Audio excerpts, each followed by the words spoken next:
Welcome everyone. Chapter 2, Class 10th, Acid, Bases and Salts. On the basis of their chemical properties, all the compounds are classified into acids, bases and salts. In this video, we are going to discuss about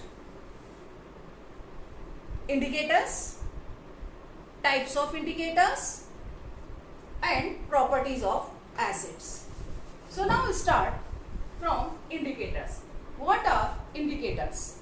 An indicator is a dye that changes color when it is put into an acid or a base.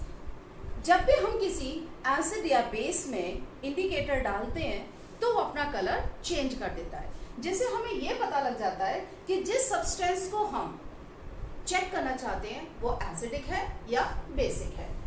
In other words, an indicator tells us whether the substance we are testing is an acid और base by change in its colour. Suppose हमने 2 substance लिए, we don't know about this substance कि वो acid कौन सा है और base कौन सा है. तो हम क्या करेंगे, कोई भी एक सुटेबल इंडिकेटर लेंगे, उसको हम दोनों में डालेंगे, जिससे जब भी इंडिकेटर का कलर चेंज होगा, जो भी उसके अकॉर्डिंग चेंज होगा, उससे हम पहचान लेते हैं कि गिवन सब्सटेंस में कौन सा एसिडिक है और कौन सा बेसिक है. कैसे पहचानेंगे, कैसे हम यूज करेंगे इंडिकेटर का? तो इंडिकेटर्स को हम 3 कैटेगरीज में डिवाइड करते हैं, जैसे natural indicator, olfactory indicator and synthetic indicator. Natural indicators are those indicators, those are obtained from natural resources like plants. Natural indicators, litmus is a plant that extracted from lichens which belongs to the family Thallophyta. तो हम lichen से litmus को तैयार करते हैं और litmus 2 form में पाया जाता है. एक तो लिटमस सॉल्यूशन की फॉर्म में पाया जाता है, blue litmus solution, red litmus solution, और स्ट्रिप्स की फॉर्म में पाया जाता है. पेपर की स्ट्रिप्स होती है छोटी छोटी, तो ये स्ट्रिप्स की फॉर्म में पाया जाता है लिटमस पेपर. आप जब भी कभी लेबोरेटरी में जाएंगे तो आप देखेंगे कि वहाँ पे एक लिक्विड की फॉर्म में भी होता है ब्लू लिटमस सॉल्यूशन और रेड लिटमस सॉल्यूशन, और स्ट्रिप्स भी होती हैं. तो अगर हमें एक ब्लू लिटमस दी गई है, ब्लू लिटमस स्ट्रिप दी गई है और ये कहा गया कि आपको 2 सब्सटेंस दिए हुए हैं, आप ये चेक करके बताइएगा कौन सा एसिडिक है कौन सा बेसिक है. तो ये जो ब्लू लिटमस पेपर होता है, इसकी कैरेक्टरिस्टिक होती है कि जब हम इसको एसिड में डालेंगे तो ये रेड में चेंज हो जाएगा और बेस में डालेंगे तो इसका कलर चेंज नहीं होगा. अब सपोज हमने इस लिटमस पेपर को, ब्लू लिटमस पेपर को हमने 2 सब्सटेंस के अंदर डाला, एक में तो वो टर्न हो गया रेड में, बट एक में वो नहीं टर्न हुआ, तो वी कैन इजीली रिकॉग्नाइज कि जिसमें वो रेड हो गया it means that substance is acidic.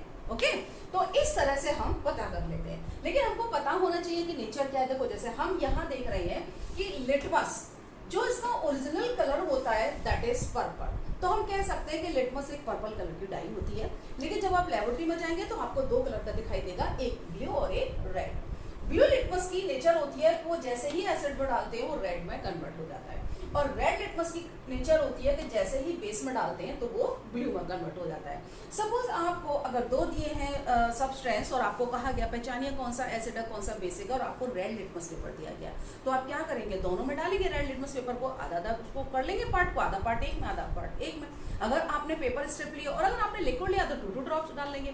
आप चेक करेंगे कि जिसमें red litmus paper, red litmus solution अगर वो ब्लू हो जाता है दैट इज बेसिक, तो एक आपको पता लग जाएगा एक बेसिक है और दूसरा एसिडिक है. हाँ, एक क्वेश्चन हो सकता है कि सपोज आपको ये कहा जाए कि आपको 3 टेस्ट ट्यूब दी गई हैं और आपको सिर्फ और सिर्फ एक रेड लिटमस दिया गया है, चाहे तो वो रेड लिटमस, आपको एक रेड लिटमस स्ट्रिप दे दी गई, पेपर की स्ट्रिप दे दी गई और 3 टेस्ट ट्यूब दी गई. एनसीईआरटी का क्वेश्चन फर्स्ट है ये एसिड बेसिस सॉल्ट पर. आपको 3 टेस्ट ट्यूब दी गई है, आपको कहा गया इन तीनों में एक में एसिड है, एक में बेस है और एक न्यूट्रल है, और आपको एक रेड लिटमस पेपर की स्ट्रिप दी गई है. तो आप बताइए कि कौन सा एसिडिक है, कौन सा बेसिक और कौन सा न्यूट्रल है. तो क्या करेंगे आप एक काम करेंगे, उस जो स्ट्रिप है उस स्ट्रिप के आप 3 पीसेस करें पहले और एक पीस तीनों उसमें डाल दें. तो जिसमें रेड लिटमस पेपर का कोई कलर चेंज नहीं होगा तो एक तो वो आपने अलग कर लिया, आपने दूसरा देखा उसमें भी चेंज नहीं हुआ तो इसका मतलब 2 आपने अलग कर लिए. एक आपने देखा कि रेड लिटमस पेपर ब्लू में हो गया, इट मीन्स जिसमें ब्लू में हुआ तो वो बेसिक है।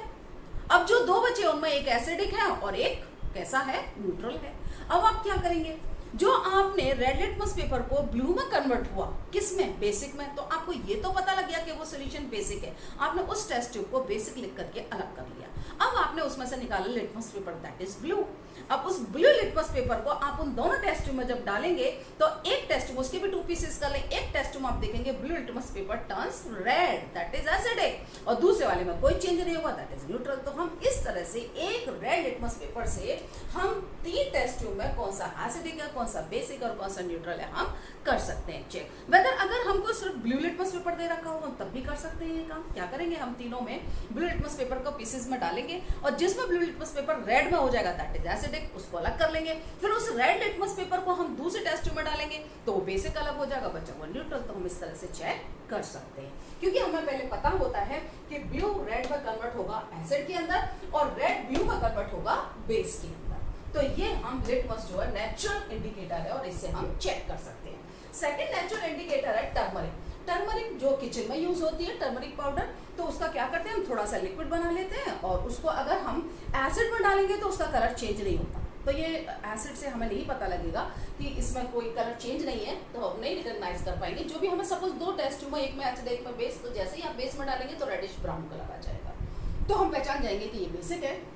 जनरली घर में आप चेक कर सकते हैं कि लेमन जूस ले लें एक, और एक आप सोप, जो सोप सोल्यूशन होता है, सोप सोल्यूशन बना लें, सोप का सोप पाउडर जो भी होता है, ये डिटर्जेंट्स वगैरह होते हैं उनका एक पाउडर का सोल्यूशन बना लें, और एक लेमन ले लें, लेमन का सोल्यूशन बना लें। एक में आप टर्मरिक पाउडर डालेंगे लेमन में तो उसका कलर चेंज नहीं होगा, येलो का येलो रहेगा। जैसे ही आप सोप सोल्यूशन में डालेंगे तो उसका रेडिश ब्राउन कलर आएगा, क्योंकि सोप सोल्यूशन जो होते हैं बेसिक नेचर के होते हैं, क्योंकि उनमें सोडियम हाइड्रोक्साइड होता है। तो आपको पता लग जाएगा कि टर्मरिक जो है वो रेडिश ब्राउन कलर दे रहा है बेस के अंदर। तो इस तरह से हम टर्मरिक को यूज कर सकते हैं। Next beetroot juice. Beetroot juice तो होता है पर्पल कलर का होता है, और इसको अगर हम एसिड में डालते हैं तो इसका कोई चेंज नहीं आता, और जैसे ही हम बेस में डालते हैं तो ये येलो कलर में कन्वर्ट हो जाता है। आगे है रेड कैबेज। रेड कैबेज जो हम जनरली खाते हैं, रेड कैबेज जैसे ग्रीन कैबेज जनरली मिलती है, रेड कैबेज भी मिलती है। रेड कैबेज का हम लीव्स लिए और उनको मैश करके थोड़ा सा उसका पेस्ट टाइप का बना लें, उसको थोड़ा वाटर मिला लें तो पर्पल कलर का सोल्यूशन बन जाता है, और उसको जैसे ही हम एसिड में डालेंगे तो वो रेड में चेंज हो जाएगा, और बेस में डालेंगे तो वो ग्रीन में चेंज हो जाएगा। तो इस तरह से हम रेड कैबेज जूस को यूज कर सकते हैं इंडिकेटर की तरह एसिड और बेस को पहचानने के लिए। इसके बाद आता है China rose petals. China rose petals जो मैरीगोल्ड होता है, सबके गार्डन में होता है जनरली, और हम इसको हिंदी में गुड़हल का फूल बोलते हैं।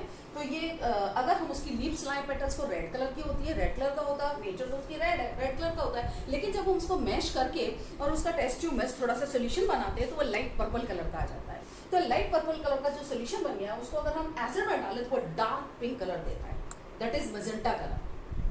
और ये जो बेसिस में डालते हैं तो वो लाइट ग्रीन कलर देता है। तो इससे हमें ये पता लग जाता है कि इस इंडिकेटर से हम ये चेक कर सकते हैं कि जो नेचर है सॉल्यूशन की वो कैसी है, वो रेड होती है, लाइट पर्पल कलर का सॉल्यूशन होता है, और एसिड में वो मैजेंटा कलर देता है और बेस में ग्रीन कलर।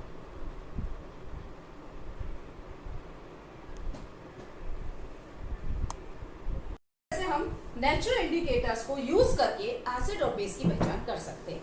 हाइड्रेंजिया एक प्लांट होता है, उसमें फ्लावर्स आते हैं, ब्लू कलर के भी फ्लावर होते हैं, पर्पल कलर के भी फ्लावर होते हैं और पिंक कलर के भी फ्लावर होते हैं।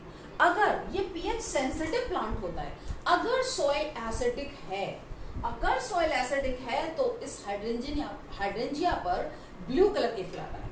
तो हमें ये पता लग जाता है ब्लू कलर के फ्लावर आने से कि जो एसिडिक सॉइल है और उसकी पीएच जो है अबाउट 5.5 होगी उस सॉइल की। तो हम सॉइल को पहचान सकते हैं हाइड्रेंजिया प्लांट के फ्लावर से।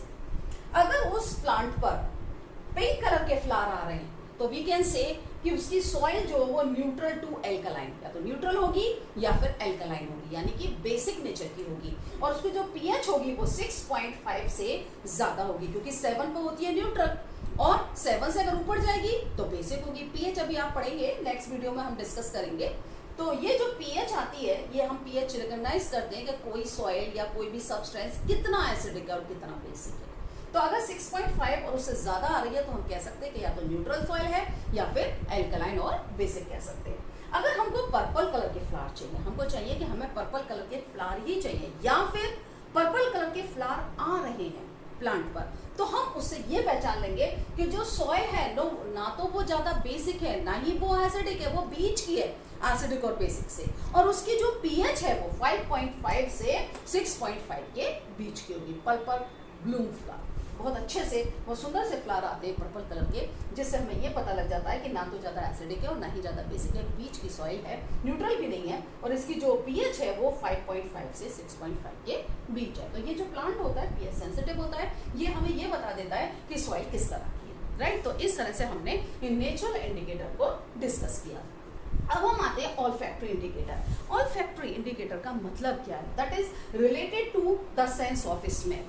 ये जो ऑल्फैक्टरी इंडिकेटर होते हैं, ये स्मेल से हमको पता लगता है these those substances whose smells change in acidic और basic solution are called olfactory indicators। देखो नॉर्मली हम जानते हैं अनियन सबके घर में होती है, अनियन को आप क्या करें, अनियन का पेस्ट बना लें और उसको एक किसी क्लॉथ में थोड़ी देर 1-2 आवर्स के लिए उसको रख दें, और रख करके फिर उस क्लॉथ को खोल लें, आप हैंकी ले लें, हैंकी में थोड़ा पेस्ट अच्छे से लगा करके उसको रख दें और थोड़ी देर बाद उस पेस्ट को अलग कर दें, और उस हैंकी को लेकर के अगर आप लेमन जूस में डिप करेंगे तो उसकी स्मेल नहीं जाएगी, निकाल करके और फिर आप उसको स्मेल करेंगे तो स्मेल नहीं जाएगी, इसमें बराबर अनियन की स्मेल आती रहेगी।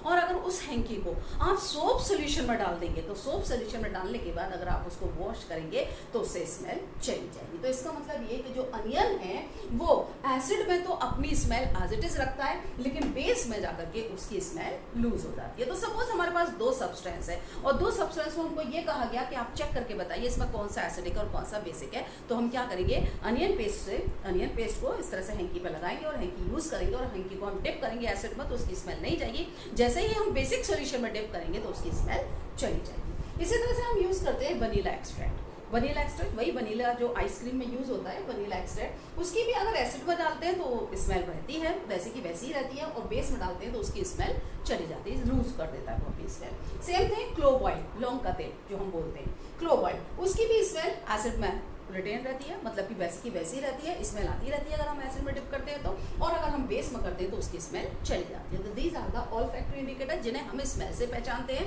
कि अगर स्मेल वैसी की वैसी ही है, स्मेल नहीं लूज हुई है तो इसका मतलब सब्सटेंस एसिडिक है, और अगर स्मेल लूज हो गई है तो हम कह सकते हैं कि वो सब्सटेंस बेसिक है। Now synthetic indicator. Synthetic indicators are those indicators those are obtained or those can manufactured in the laboratory, those can synthesized in the laboratory, जो laboratory में बनाए जाते हैं। These are phenolphthalein and methyl orange, 2 indicators generally used, thymol blue also, but not in 10th standard. In 10th standard only 2 indicators generally used.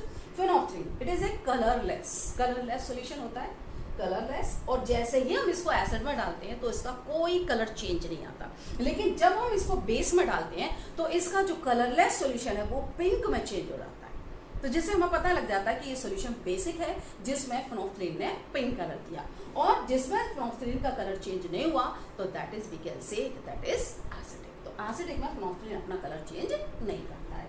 इसके बाद methyl orange orange colour का एक indicator होता है, सिंथेटिक इंडिकेटर, जिसमें अगर हम उसको एसिड में डालते हैं तो उसका ऑरेंज कलर रेड में कन्वर्ट हो जाता है, और जैसे ही हम उसको बेस में डालते हैं तो उसका जो ऑरेंज कलर है वो येलो में चेंज हो जाता है। तो इस तरह से हम सिंथेटिक इंडिकेटर से यूज कर सकते हैं, और हमको पता होना चाहिए कि इंडिकेटर का कलर कैसे चेंज होगा। कैसे? जैसे हमको पता है कि मिथाइल ऑरेंज का, हमको पहले से ही पता है कि मिथाइल ऑरेंज कलर का होता है, और अगर हम एसिड में डालेंगे तो वो रेड कलर का हो जाएगा, बेस में डालेंगे तो वो येलो कलर का हो जाएगा। तो इस तरह से जब हमको पहले से पता है, उसकी नेचर पता है हमको, तो हमने अगर 2 सॉल्यूशन लिए, उनमें एक एसिडिक एक basic, but we don't know कौन सा एसिडिक है और कौन सा बेसिक है, तो हम क्या करेंगे, दोनों में 2-2 ड्रॉप मिथाइल ऑरेंज की डालेंगे, जिसमें येलो कलर देगा दैट इज बेसिक, और जिसमें रेड कलर देगा दैट इज एसिडिक। तो इस तरह से हम इंडिकेटर्स को डिस्कस कर सकते हैं। Properties of acids. Acids are sour in taste, खट्टे होते हैं टेस्ट में। Acids turns blue litmus red, अभी हमने थोड़ी देर पहले स्टडी किया कि एसिड्स ब्लू लिटमस पेपर को रेड में कन्वर्ट कर देते हैं। Acids solution, acidic solution conduct electricity. Water, अगर हम इलेक्ट्रिसिटी कंडक्ट करना चाहें सिंपल वाटर के अंदर तो इलेक्ट्रिसिटी कंडक्ट नहीं होगी, अगर हम उसमें थोड़ा सा एसिड डाल दें तो इलेक्ट्रिसिटी कंडक्ट हो जाती है। तो acidic solutions conduct electricity. Acid release hydrogen ion in aqueous solution, जो ये एसिड होते HCl है, अगर हम उसको वाटर में डाल देते हैं वो H आयन और Cl आयन देता है। इट मीन्स कि एसिड क्या देते हैं, एसिड हाइड्रोजन आयन देते हैं, hydrogen ion in aqueous solutions. Types of acids, these are two types of acid, natural or organic acid and mineral acid. Organic or natural acid, those are extracted or prepared from the natural sources. These are acetic acid, you know very well, acetic acid that is extracted from vinegar. vinegar से तैयार होता है acetic acid, जिसे हम generally घर में सिरका बोलते हैं, घर में पाया जाता है सिरका होता है, तो उससे acetic acid मिलता है। ascorbic acid, ascorbic acid guava के अंदर, अमरूद जो होता है उसके अंदर एस्कॉर्बिक एसिड होता है, और आंवले के अंदर आंवला। Citric acid lemon and orange के अंदर पाया जाता है। लैक्टिक एसिड कर्ड के अंदर होता है, लैक्टिक एसिड। कभी कभी हम ये बोलते हैं कि हमें बहुत थकान हो रही है, क्रम्स हो गए मसल्स में और बहुत ज़्यादा पेन हो रहा है, तो क्या होता है कि हमारी मसल्स में थकान की वजह से, बहुत ज़्यादा टाइटनेस की वजह से लैक्टिक एसिड प्रोड्यूस हो जाता है। Methanoic acid unresting and nettles leaf string, यानी जो ये लाल चींटियाँ होती हैं उनसे फॉर्मिक एसिड मिलता है, फॉर्मिक एसिड पाया जाता है। उसके अंदर लाल चींटियों को जब उसको लाल चींटियों से एक्सट्रैक्ट किया जाता है तो फॉर्मिक एसिड मिलता है। नेटल लीफ स्ट्रिंग, एक प्लांट होता है नेटल प्लांट, उसकी लीफ के स्ट्रिंग में भी मेथेनोइक एसिड या हम कहेंगे फॉर्मिक एसिड पाया जाता है। मेथेनोइक एसिड को ही हम फॉर्मिक एसिड भी बोलते हैं। फॉर्मिक एसिड जनरल नेम है और मेथेनोइक एसिड उसका IUPAC नेम है। Oxalic acid, oxalic acid tomato, जो हम टोमेटो खाते हैं उसमें होता है, और स्पिनच जो कि हम पालक खाते हैं, स्पिनच के अंदर होता है। Tartaric acid, tartaric acid tamarind के अंदर होता है और अनराइप ग्रेप्स के अंदर होता है। तो ये सब नेचुरल एसिड है, हमें इनको लर्न कर लेना चाहिए क्योंकि ये एग्जाम में 1 या 2 मार्क्स में पूछ ले जाते हैं। Organic acids are weak acid, ये जितने भी ऑर्गेनिक एसिड होते हैं, वीक एसिड होते हैं, वो खाने से, यानी हम जो सब्सटेंस खा रहे हैं, सपोज हम लेमन खा रहे हैं, हम गुआवा खा रहे हैं, या फिर हम जो है ये टोमेटो खा रहे हैं, तो इससे हमें कोई प्रॉब्लम नहीं होती क्योंकि ये वीक एसिड होते हैं। जिन सब्सटेंस के अंदर ये नेचुरल एसिड्स पाए जाते हैं, उन सब्सटेंस को खाने से या पीने से कोई नुकसान नहीं होता। So these are the weak acid. They are not harmful to eat or drink substances naturally occurring acid in them, जिनके अंदर एसिड पाया जाता है। अब बात आती है मिनरल एसिड की। मिनरल एसिड जो होते हैं वो स्ट्रॉन्ग एसिड होते हैं, और mineral acids, the acid prepared from the minerals of earth are called mineral acid, यानी जो मिनरल्स अर्थ से निकाले जाते हैं उन मिनरल्स से मिनरल एसिड तैयार किए जाते हैं। और ये जो मिनरल एसिड होते हैं, स्ट्रॉन्ग एसिड होते हैं, वेरी डेंजरस होते हैं, हम इनको टेस्ट नहीं कर सकते, हम इनको टेस्ट नहीं कर सकते क्योंकि हम ये कहते हैं ना, नेचुरल एसिड को हम टेस्ट करके पता कर लेंगे कि सॉरी टेस्ट तो एसिड होगा, but mineral acid are very dangerous, तो इनको हम टेस्ट नहीं कर सकते। उनको करने के लिए हमें सिंथेटिक जितने भी हमारे इंडिकेटर हैं हम उनको यूज़ करते हैं, फिनोल्फ्थालीन यूज़ करते हैं, मिथाइल ऑरेंज यूज़ करते हैं। नेचुरल इंडिकेटर से भी पता कर सकते हैं इन एसिड्स को, लेकिन ये जो एसिड हैं वो स्ट्रॉन्ग एसिड होते हैं, मिनरल एसिड्स। देखिए, ज़रूरी नहीं है कि सारे मिनरल एसिड स्ट्रॉन्ग एसिड हों, बट हाँ जो एग्जाम्पल है जैसे H2SO4, HCl और HNO3 ज़्यादा स्ट्रॉन्ग एसिड। इन एसिड्स को हम क्या करते हैं, लेबोरेटरी के अंदर डिस्टिल्ड वाटर में स्लोली ग्रेजुअली धीमे वाटर में ड्रॉप वाइज डाल करके इनको थोड़ा डाइल्यूट किया जाता है। तो लैब में जो होते हैं वो कंसनट्रेटेड नहीं होते, वो डाइल्यूट एसिड ही जनरली हम रखते हैं। Concentrated mineral acids are very dangerous. H2CO3 and H3PO4, these are carbonic acid and these are phosphoric acid, यानी कार्बोनिक एसिड और फॉस्फोरिक एसिड मिनरल एसिड तो हैं, but these are weak acid. अब ये weak acid और strong acid हम कैसे पहचानेंगे कौन से वीक एसिड और कौन से स्ट्रॉन्ग एसिड हैं? तो देखिए, जो acid strong acids are those acid which are completely ionised in water. जैसे हमने लिया यहाँ पर HCl है, hydrochloric acid, H2SO4, sulphuric acid and nitric acid. ये एसिड जब हम वाटर में डालते हैं तो ये कंप्लीटली आयोनाइज हो जाते हैं। जैसे HCl है तो HCl आयोनाइज होकर के हमें पूरी तरह से क्या देगा, H आयन देगा और Cl आयन देगा, राइट। इसी तरह से अगर हम H2SO4 को आयोनाइज करेंगे, H2SO4, तो H2SO4 आयोनाइज होकर क्या देगा, 2H आयन देगा और सल्फेट आयन देगा। HNO3 को अगर आयोनाइज करेंगे तो HNO3 क्या देगा, HNO3 देगा hydrogen ion and nitrate ion. So listen, look at here, यहाँ पर हमने देखा कि सारे एसिड्स में क्या कॉमन है, सारे एसिड्स में हाइड्रोजन आयन कॉमन है। देखिए, अगर HCl है तब भी हाइड्रोजन आयन दे रहा है, H2SO4 है तब भी हाइड्रोजन आयन दे रहा है, और अगर नाइट्रिक एसिड है तब भी ये हाइड्रोजन आयन दे रहा है। और ये कंप्लीटली आयोनाइज है। अब हम कैसे पहचाने कौन सा कंप्लीटली और कौन सा इनकम्प्लीट? देखिए ऐसा होता है, अगर सपोज मैंने 100 मॉलिक्यूल सपोज 100 मॉलिक्यूल H2SO4 के लिए और उनको हमने पानी में डाल दिया। पानी में डालने के बाद कुछ समय बाद हमने ऑब्जर्व किया तो उसमें 150 मॉलिक्यूल है, यानी अगर वो कंप्लीटली आयोनाइज होगा, सपोज H2SO4 डाला है तो कंप्लीटली आयोनाइज होगा, तो 100 मॉलिक्यूल है तो 200 मॉलिक्यूल मिलेंगे हमें बाद में। क्यों? क्योंकि 200 आइंस मिलेंगे हमें। अगर हमने 100 मॉलिक्यूल डाले तो 200 आइंस मिलेंगे, क्योंकि 100 तो हो जाएंगे H आयन और 100 हो जाएंगे सल्फेट आयन अगर H2SO4 डाला। और अगर हमने HCl डाला है तो 100 होंगे H आयन और 100 होंगे Cl आयन, क्योंकि ये कंप्लीटली आयोनाइज्ड है। लेकिन जो कंप्लीटली आयोनाइज्ड नहीं होते उनमें क्या होता है? देखिए वो होते हैं वीक एसिड, जैसे एसिटिक एसिड है। अगर मैंने एसिटिक एसिड को लिया तो एसिटिक एसिड में क्या होगा? CH3COOH, और यहाँ पर हम जनरली ये वाला एरो लगा देते हैं, इक्विलिब्रियम स्टेट शो करता है। ये शो करता है कि ये रिएक्शन इधर भी हो सकती है और इधर भी हो सकती है। जनरली हम इसको इस तरह से नोट कर देते हैं कि ये एक तो देगा एसीटेट आयन और एक देगा हाइड्रोजन आयन। एसिड ये भी है, इसने भी हाइड्रोजन आयन दिए, राइट, बट अभी भी इसमें कुछ बचे हुए हैं एसीटेट मॉलिक्यूल, यानी कि अगर हमने 100 एसिटिक एसिड के मॉलिक्यूल लिए तो हमको 200 नहीं मिलेंगे आइंस। सपोज हमको मिले 160 आइन, या हमको 150 मिले, या हमको 180 मिले, तो वो कैसे मिले? ऐसा होगा कि सपोज हमारे पास 100 एसिटिक एसिड मॉलिक्यूल हैं और उनमें से 50 आयोनाइज हो गए, 50 आयोनाइज हुए और 50 बचे। तो देखिए 50 तो इसमें से आयोनाइज हो गया है, 50% आयोनाइज हो गया, और जब 50% आयोनाइज हुआ तो 50 मॉलिक्यूल्स तो बदल गए आयंस में और 50 मॉलिक्यूल्स बचे हैं। जो 50 मॉलिक्यूल्स आयन में बदले, तो यानी कि सपोज मैंने यहाँ से इसका 50 कर दिया तो 50 यहाँ पर बच रहा, और जो 50 किया ये 50 जो आयोनाइज होकर के और 50 देंगे तो 100 तो ये हो गए और 50 ये बचे, तो हमें मिलेंगे 150। इट मीन्स कि मैंने 100 मॉलिक्यूल एसिटिक एसिड के जिनमें से 50 मॉलिक्यूल को तो आयोनाइज किया है, 50 मॉलिक्यूल एसिटिक एसिड के ऐसे ही पड़े हुए हैं। तो जो 50 मॉलिक्यूल आयोनाइज हुए उन्होंने 50 H आयन और 50 एसिटेट आयन दे दिए, तो टोटल मिला करके 150 मिला। इट मीन्स हमको जस्ट डबल नहीं मिलेगा। क्यों नहीं मिलेगा? क्योंकि ये कंप्लीटली आयोनाइज नहीं है। तो इस तरह से जो कंप्लीटली आयोनाइज नहीं होते, these are known as the weak acid. तो इस तरह से हम पहचान सकते हैं कि कौन से वीक एसिड होते हैं और कौन से स्ट्रॉन्ग एसिड होते हैं। मिनरल एसिड डेंजरस होते हैं, हार्मफुल होते हैं, टेस्ट नहीं कर सकते, बट 2 मिनरल ऐसे हैं जो कि H2CO3 और H3PO4 मिनरल एसिड है बट वीक एसिड है, बट हम इनको भी नहीं टेस्ट करते। तो इस तरह के एसिड्स को हमें चेक करने के लिए हम लेबोरेटरी में चेक करते हैं और उनको हम जो है इंडिकेटर से यूज करेंगे, बट हम इन एसिड्स को टेस्ट नहीं करेंगे। These are very harmful. अब एक नेक्स्ट टॉपिक आता है डाइल्यूशन ऑफ एसिड। देखिए डाइल्यूशन ऑफ एसिड में क्या होता है कि जब हमें डाइल्यूट बनाना हो एसिड को, तो क्या करेंगे हम? डाइल्यूशन ऑफ एसिड में हम एसिड को ड्रॉप वाइज वाटर के अंदर,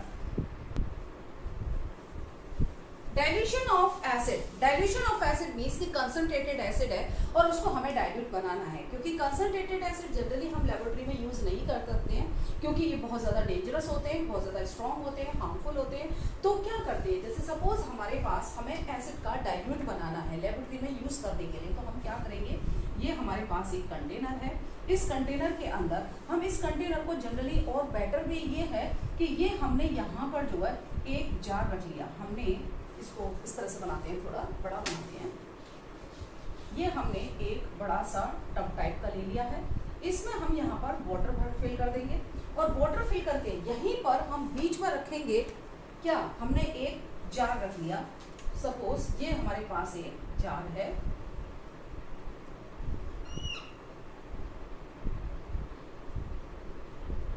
और इस जार में हमने बाहर भी, देखिए बाहर भी वाटर है और अंदर भी हमने जार के अंदर वाटर फिल किया है, यहाँ भी हमने फिल कर दिया वाटर, इसमें भी वाटर है।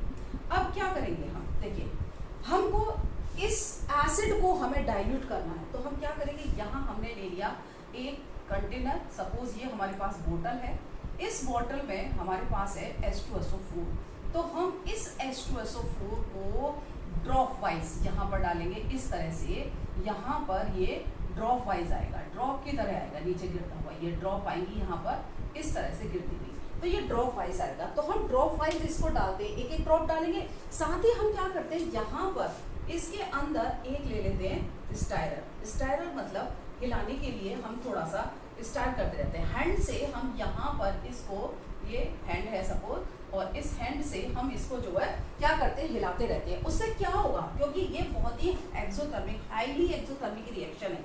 हाईली एक्सोथर्मिक रिएक्शंस जो होती हैं उससे हीट प्रोड्यूस होती है। तो हमने इस बड़े से टर्म में भी वाटर लिया है कि जितनी हीट इसमें प्रोड्यूस होगी तो थोड़ी सी हीट, ये जो कंटेनर है, ये ग्लास का जो ये जार है, ये बहुत ज़्यादा हॉट नहीं होगा।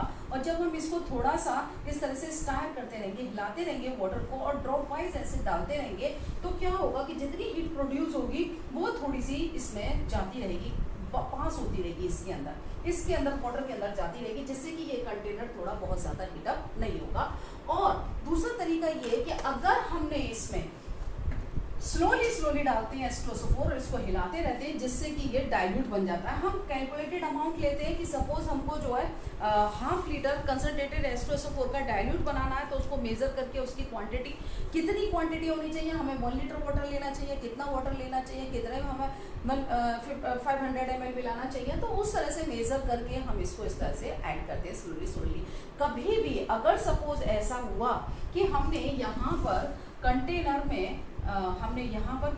में ले लिया H2SO4, ये तो हमने ले लिया H2SO4, और अगर हमने यहाँ से वाटर डाला तो क्या होगा, ये बहुत ही ज़्यादा एक्सोथर्मिक रिएक्शन है। जैसे ही वाटर पड़ेगा तो ये इस तरह से स्प्लैश हो जाएगा, और स्प्लैश होकर के मतलब छींटे आएंगे, और ये हमारे ऊपर भी आ सकते हैं, हमारे कपड़े भी खराब हो सकते हैं, क्लोथ भी खराब हो सकते हैं, बर्न हो सकते हैं। और ये अगर हम यहाँ पे हैं, काम कर रहे हैं, तो ये हमारे फेस पर भी गिर जाएगा, क्योंकि ये हाईली एक्सोथर्मिक रिएक्शन है। तो हमें ध्यान रखना है, डाइल्यूशन करते वक्त कभी भी ये वाला मेथड हम फॉलो नहीं करेंगे, हम वाटर नहीं डालेंगे।